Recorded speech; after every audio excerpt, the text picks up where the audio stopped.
everybody. Welcome to the latest episode of Mystery Unsolved. I need no introduction. You know who I am. I know why you're here. What is our order of business tonight? What is the episode on? Well, if you remember, if you watched last week, if you didn't, that's okay. I expect not many people to watch. But if you did, you would remember that I did mention that tonight's topic is on the Michigan Triangle. Now, you might be asking yourself, really? Another triangle? I only acknowledge the one, the Bermuda Triangle. Hey, that's fine. However, many places, they have their own. I once did an episode on the Bridgewater Triangle, right here in Bridgewater, Massachusetts. There's also the Alaska Triangle, which I don't think I've done an episode on. Probably should. I watched the series. And now we have the Lake Michigan Triangle. Now, I don't know how long the article in which I'm about to read is, so if it's extremely short, I might have to go outside of my sources and find another site. But if it's lengthy and has plenty of juiciness to it, then I feel like we can get down to business, which we're about to do anyway. So without further ado, Mystery Unsolved, the Michigan Triangle.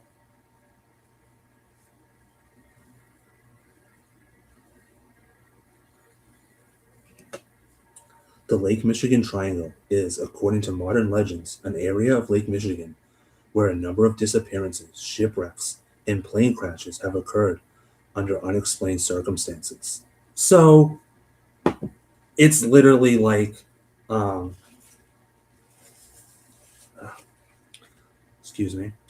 it's literally like the Bermuda Triangle, except planes and shipwrecks happen at Lake Michigan. You might also be thinking the same thing I am, like, is that really a thing though? Like, apparently it is. Because obviously the Bermuda Triangle is in the Atlantic Ocean. So Lake Michigan, like, how big is Lake Michigan? Maybe we'll find out. Unidentified flying objects, UFOs, and unidentified submerged objects, USOs, I will circle back to that in a minute, have also allegedly been spotted in the area. So you've likely heard of UFO, which there's a new classification for it. I'm not a fan. It's UA. What the hell is it? Unidentified aerial. It's something like UAF or something like that. I don't like it. I'm sticking with UFO. But what I wanted to circle back to was USO. We all know the term UFO. But not many people are familiar with USO, which is unidentified submerged object. This is your typical submarine, right? But it could also be something else entirely. So this is interesting. Plus, again, we're dealing with Lake Michigan. So are there more submerged objects that are unidentified in Lake Michigan? Kind of interesting. The triangle stretches from Ludington to Manitowoc, down to Benton Harbor, and back to Ludington. The first major unexplained event was the disappearance of the French sailing ship Le Griffin, and her crew in the 17th century, starting with the sinking of the Thomas Hume in 1891. Shipwrecks and disappearances became more frequent. This trend may attribute to better record keeping or to increasing. Let me read that again. This trend may be attributable to better record keeping or to increasing population in the area. The first reported UFO sighting was in 1913. So I don't know if you can see it, but you can't really see it. I apologize. You can sort of make it out. You can see the red. Light on light never works. All right. What do we got here? All right, let's think about we're gonna read about the concept. What does that mean? We're about to find out. The frequency of disappearances, shipwrecks, and plane crashes within the Great Lakes was first mentioned in Jay Gorley's 1977 book titled The Great Lakes Triangle. Although the exact origin of the Michigan Triangle is unknown, later authors focused on occurrences in Lake Michigan, particularly those within the bounds of the triangle. Some experts have debated about the shape and range of the triangle. One argued that the area is not a triangle, but a rectangle, or oblong shape that fills most of or all of Lake Michigan. Okay, so I'm about to drop some crazy ass knowledge on you. Did you know that the Bermuda Triangle, technically now in 2026, isn't really a triangle anymore? It's what they just referred to as a possible. It's what they refer to the Lake Michigan Triangle being as an oblong shape. I watched a documentary and then I looked into it more thoroughly, and sure enough, the Bermuda Triangle is pretty much not even a triangle anymore. It's kind of like a, I don't know. It's think of like a Hershey Kiss or like a Ouija board. It doesn't get the sharpness to it, but then it's kind of like, yeah, it's kind of like an oblong. Yeah, it's the best thing I can describe it as. Kind of like an egg. Apparently, that's what authors and experts say the Lake Michigan Triangle is. The Lake Michigan Shipwreck Research Association. Huh, that's a thing. Claims that the triangle is a myth, contending that the triangle has no more shipwrecks than the rest of the Great Lakes. They also stated that the number of shipwrecks within the Great Lakes can be attributed to the high traffic over the lakes. That's a fair assessment. But it is worth noting, and again, I don't know, I'm not a. Geographically, I know where Michigan is, but perhaps it has something to do with the fact that Lake Michigan is like in the middle, like the mid north, if you will, of the country. And also, it kind of runs into Canada, does it not? Does it not run right into Canada? I don't know. I'm just trying to find explanations. I'm just trying to help us out here. Really hoping not to cough. Many of the shipwrecks and ship disappearances in Lake Michigan have been blamed on wind waves. Okay, before I go any further, this could time out. I'm not trying to jinx myself, knock on wood, but it's done it the last 2 weeks in a row. F you, tablet. Let's hope, again, knock on wood, let's hope it doesn't. They have been blamed on wind waves. Wind waves. You could literally attribute every single shipwreck or any ship that's got like rough seas to wind waves. So I don't know if I believe that. Due to the lake's elongated shape and position, its shores are parallel and unimpeded, allowing the formation of dangerous currents, including riptides and longshore tides. See what I mean? Additionally, the north-south orientation coupled with regular wind patterns allow waves to reach great heights. So to say it's wind waves is kind of like saying, hey, this is blatantly obvious because wind waves already always happen along with riptides and longshore tides. But hey, let's throw it in there as a possibility. Another common theory for the disappearance is magnetic anomalies caused by magnetic declination and magnetic deviation. This is similar to the Bermuda Triangle, in which not only ships but planes that fly above it get completely disoriented along with the person that's piloting the plane because the magnetic deviation fucks with the compass, and it can also probably, I think it also, the magnetic waves, believe it or not, I think they actually disturb the brain of the pilot. But mainly magnetic deviation really just messes with the plane and the ships.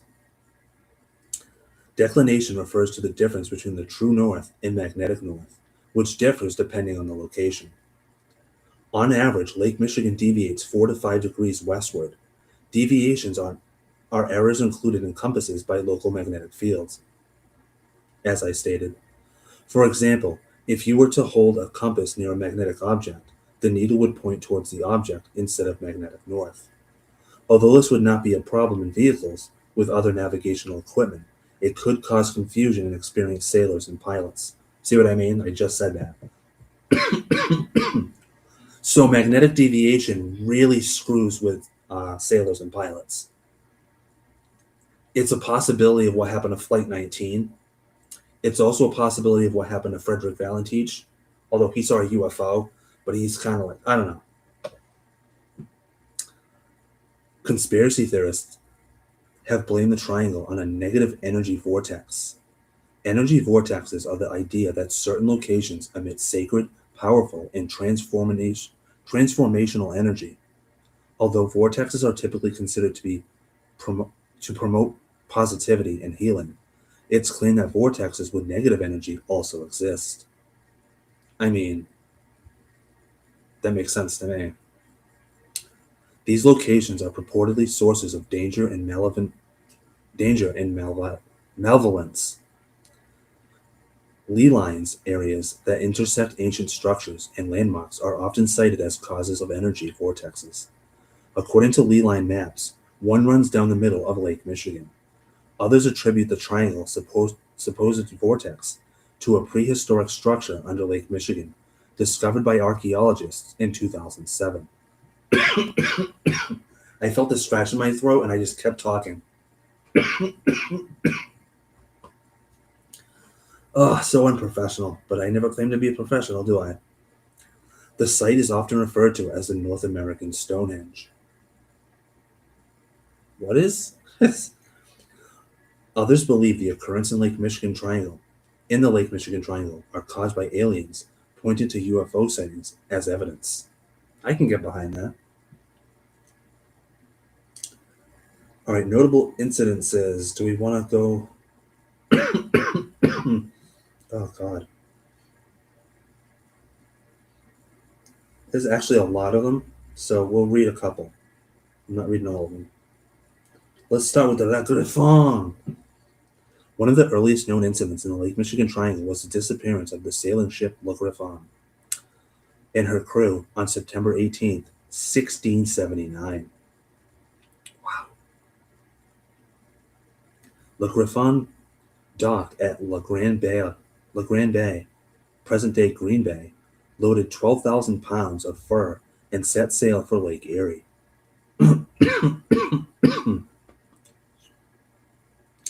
However, the vessel never arrived at her destination, and no confirmed remnants of the ship have ever been located. Where did it go? Some presume that Le Griffon perished in a storm. Others have theorized that the Ottawas or Potawatomis boarded her, murdered her crew, and then set her ablaze. So Indians. René Robert Cavelier, Sieur de la Salle, the ship's builder, was convinced that the pilot and crew sunk the ship and made off with the fur. There is no substantial evidence for any of these theories. I kind of like the Indians murdering the crew and setting it ablaze. Because if the ship got sunk, there would be remnants of it somewhere on the bottom. No one's ever found any traces of it, so. The Thomas Hume. On May 21st, 1891, the schooners Thomas Hume and Ruse Simmons set off from the port after dropping a shipment of lumber in Chicago. Both ships were supposed to return to the Hackley Hume lumber mill in Muskegon, but after encountering a squall, a squall is a sudden sharp increase in wind speed lasting minutes. Okay. The crew of the Ruse Simmons returned to Chicago until the weather improved. However, The Thomas Hume continued on and disappeared along with the 6 sailors on board. Hackley Hume sent a vessel to search for the schooner and offered a $300 reward, but had no success in finding the ship. Theories arose as to what happened to the Thomas Hume, the most widely accepted being that she sank from the same storm that caused the Rue Simmons to retreat to Chicago. Others, including Charles Hackley, believed that another boat collided with it and sunk the schooner. Both are very reasonable. In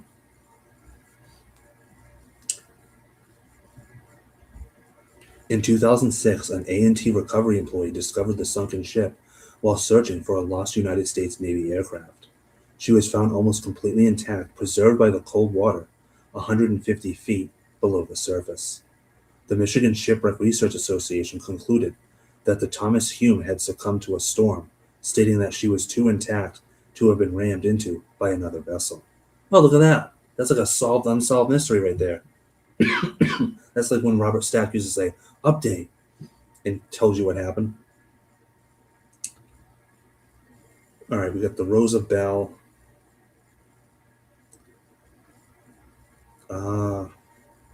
Let's go with the George R. Donner. George R. Donner was the captain of the O.M. McFarland, a coal freighter.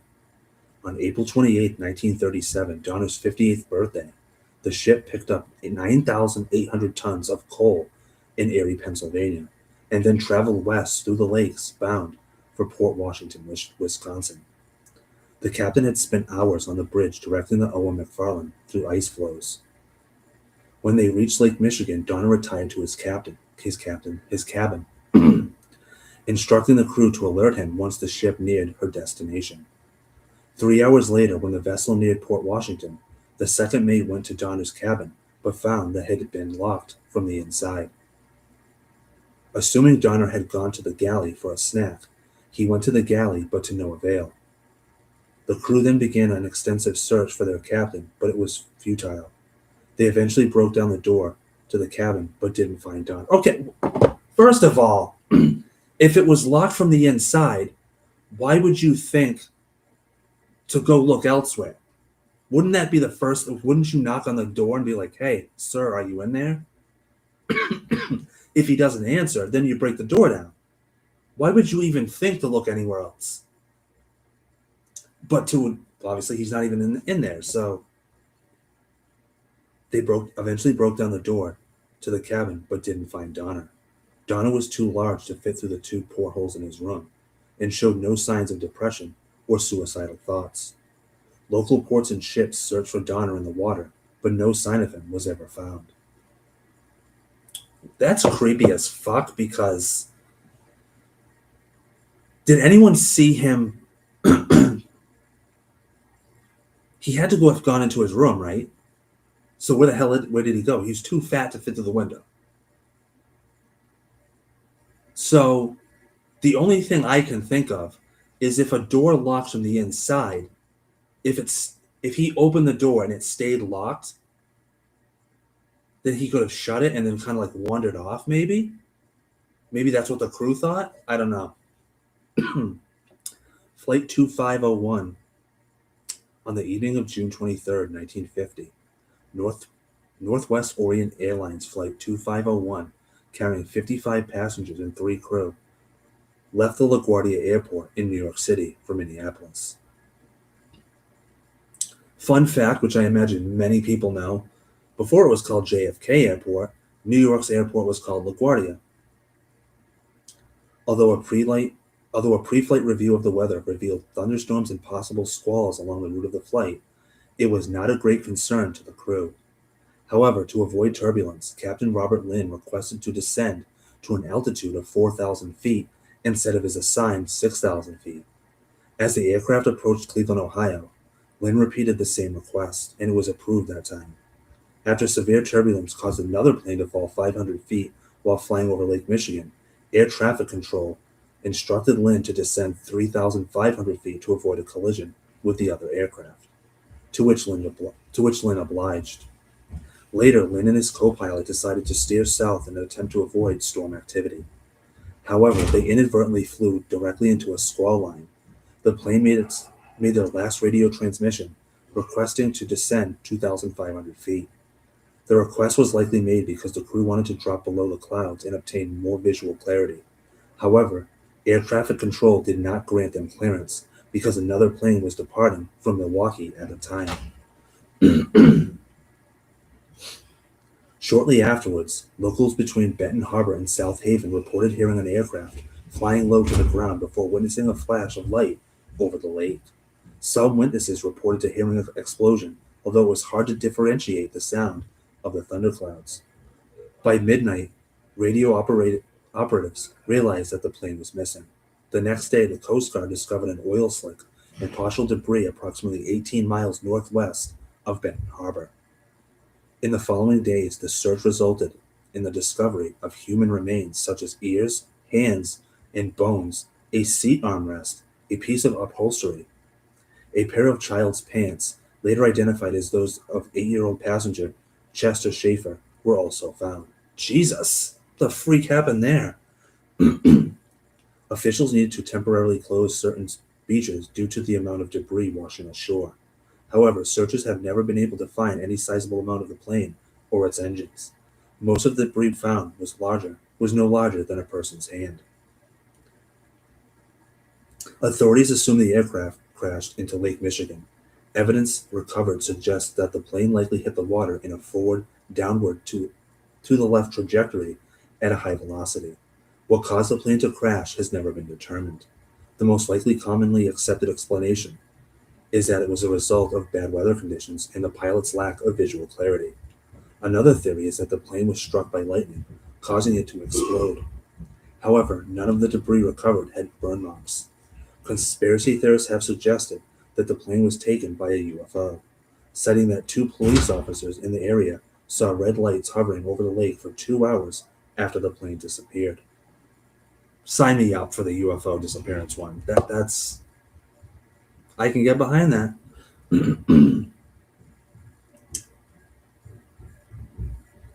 All right, how are we on time? We're at 22 minutes. All right, I'm going to read the last one. I did skip one, but it's probably the same crap. John Shaler and Don Rodriguez. The people disappearing from the aircrafts in the ships, to me, is more baffling than the actual aircraft. On June 3rd, 1998, Donald Shaler flew a two-seat Aero L-39 Albatross, a high-performance single-engine jet often used as a military trainer by Eastern European countries. Is he a soldier? How does one obtain such a plane or jet? Shaler, a veteran pilot, was planning on participating in his first air show for the National Cherry Festival in Traverse City, Michigan. Veteran as in like he's a seasoned old pilot?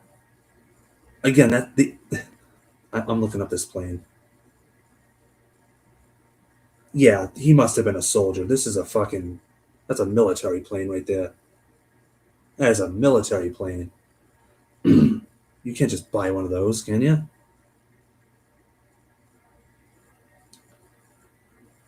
In the passenger seat was Donovan Rodriguez, a flight instructor at the Northwestern Michigan College since the 1970s. At approximately 6 p.m., Shaler radioed that he was 27 miles from the Cherry Capital Airport, where he departed from, and was planning to return to the airport.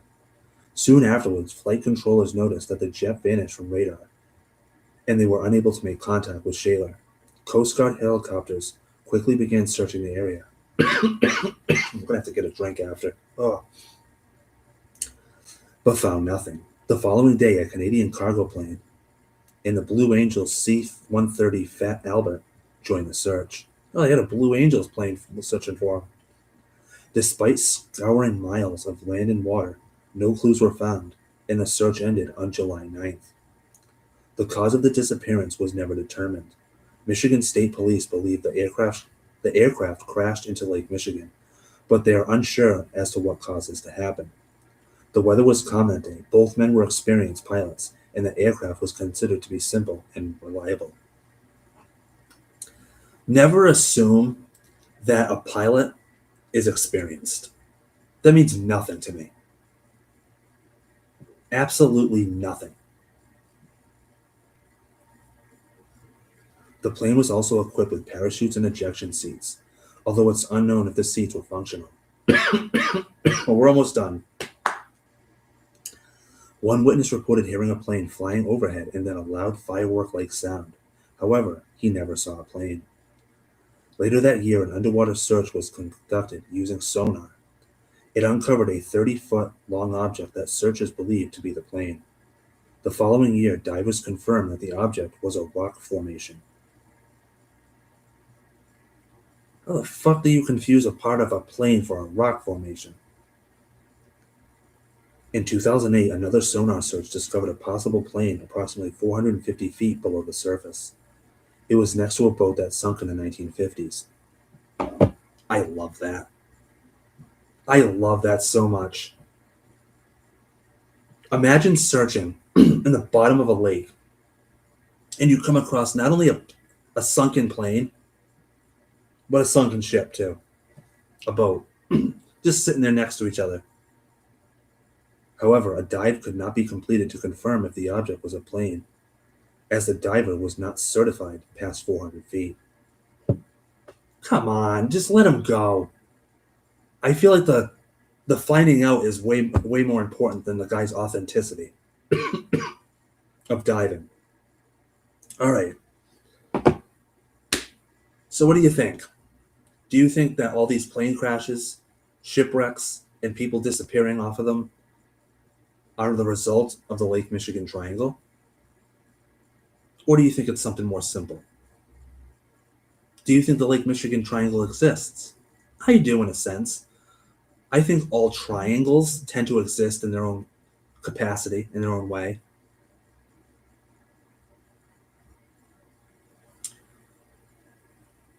I think some of the stories that I read are a little more substantiated than others.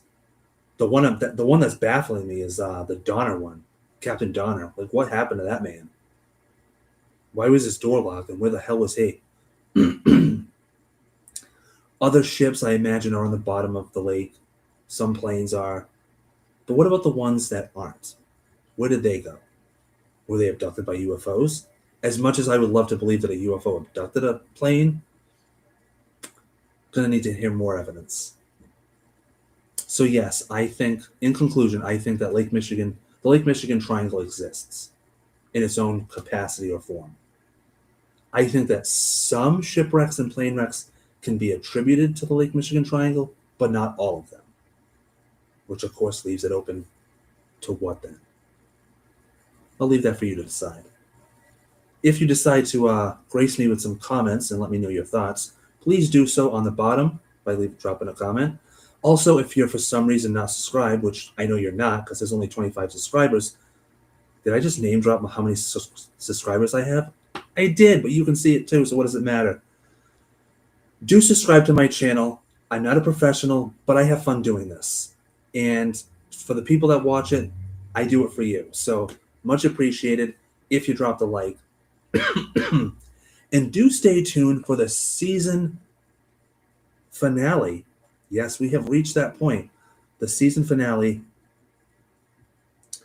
of Mystery Unsolved, where I will be talking about, I think I know what it is, but I want to double check. The Tromp family. Tromp. Not to be confused with another family. Although we already know there's something missing in that family. Brain cells. But do join me next Friday for the season finale of Mystery Unsolved on the Tromp family. For Mystery Unsolved, I'm Justin Bienvenu.